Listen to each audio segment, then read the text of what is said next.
근데 16개월 그 여아 정인이를 학대한 혐의 등으로 재판에 넘겨진 양부모의 결심 공판. 그러니까 오늘 검찰이 이제 구형량, 재판부에 몇 년형을 달라 이렇게 하는 결심 공판인데 오늘 뭐 결과가 어떻게 나왔나요? 아직 안 나온 것 같아요. 예. 오늘 또 오후 2시부터 이제 공판이 시작이 됐는데 오늘 그냥 구형만 하고 끝나는 게 아니라 그 전에 저번 기일날 안 나왔었던 가천대 법의학 교수 있거든요. 예. 거기에 대해서 증인 신문을 하고 그다음에 피고인 신문을 하고 그 다음에 구형이 이루어지기 때문에 아직까지 좀 증거 조사가 진행 중인 게 아닌가 그런 생각이 듭니다.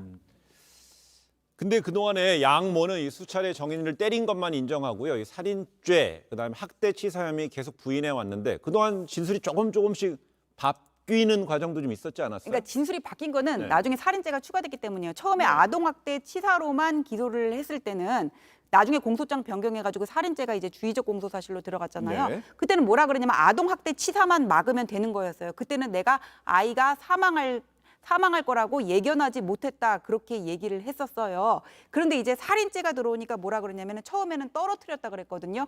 근데 이게 떨어뜨려 가지고는 아이의 장이라든지 이런 것들이 이렇게 파열되는 게 말이 안 된다 그렇게 얘기를 하니까 나중에는 뭐라 그러냐면은 저번 시간에 뉴스온에서도 얘기를 했는데 이 양모가 그 이전에 이미 그 내장이라든지 그런 게 파열된 상태였다. 그러니까 한 번에 아이를 이렇게 폭행해가지고 사망했다면은 미필적 고의를 인정하기가 쉽지만 그런 게 누적이 돼가지고는 했다면은 과연 고의가 있었느냐 좀 인정하기 어려울 수 있거든요. 그 점을 노린 것 같습니다. 그러면 조금 전에 얘기한 대로 검찰이 중간에 살인죄를 넣어서 공소장을 변경했다고 그랬잖아요. 네. 그 정도까지의 과정을 했다면 구형량은 법정 최고형 쪽으로도 갈 수 있다고 좀 관측할 수 있나요? 무기징역 구형하지 않을까 싶어요. 그냥 제 네. 예상은 이 사람이 그 계속 이렇게 부인을 하고 있고 그다음에 검찰 측 증인으로 나온 법의학자들이 뭐라 그랬냐면은 이거는 의도적으로 아이를 밟아가지고는 정말 죽게 한 것이다. 살인의 고의를 네. 인정하는 쪽으로 그렇게 다 얘기를 했었단 말이에요. 거기에 대해서 지금 양모 측에서 제대로 반박을 못했고 뭐 미리 파열돼 있었다느니 아니면은 뭐 떨어뜨렸다느니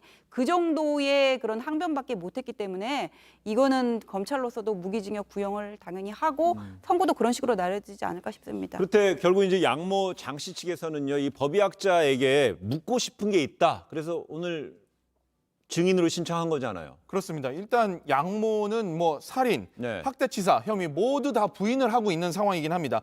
오늘 어쨌든 이정빈 교수가 나가는 게 이게 검찰이 아니라 이 양모 측이 증인 신청을 했기 때문에 나가는 거거든요. 그러니까 변호인 측은 이 교수의 이 감정서 내용과 검찰의 판단에 뭔가 모순점이 있다. 이거를 확인하기 위해서 증인 신청을 했다라고 취지를 밝혔습니다. 이 교수가요. 양모 장 씨가 정인이의 복부를 발로 밟는 등 수차례 가격했을 가능성이 크다라고 어쨌든 법의학자로서 얘기를 했는데 이거를 때리긴 했지만 발로 밟지 않았다. 이렇게 계속 주장을 하고 있으니까 즉 다시 말해 발로 밟았다는 증거가 뭐냐. 그러니까 그것과 준하는 어떤 다른 것들이 그거가 아니라 굳이 발로 밟은 것으로 보였다라고 말한 이유가 무엇이냐라고 이제 캐물을 것으로 보입니다.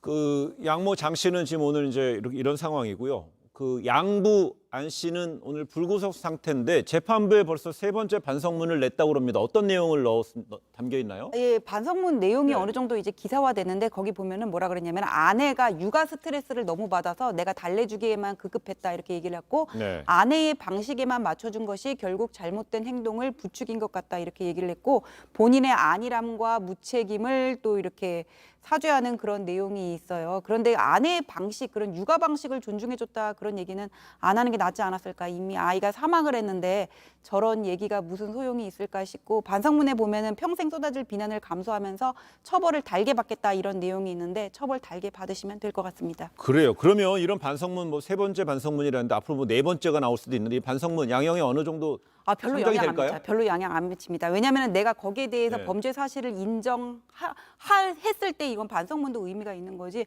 부인을 하면서 이렇게 반성문을 내는 거는 별로 의미가 없을 것 같고 이 양부 같은 경우에는 아동 학대 자체를 부인을 하진 않는데 계속 이렇게 본인의 상황을 설명을 하는 거예요. 네. 그래서 좀 변명으로 비춰줄 수 있을 것 같습니다. 변명으로 비친다면 재판부에서는 그 변명으로 본다면 도리어 더 더 안 좋을 수도 있겠죠. 그렇게도 있어요?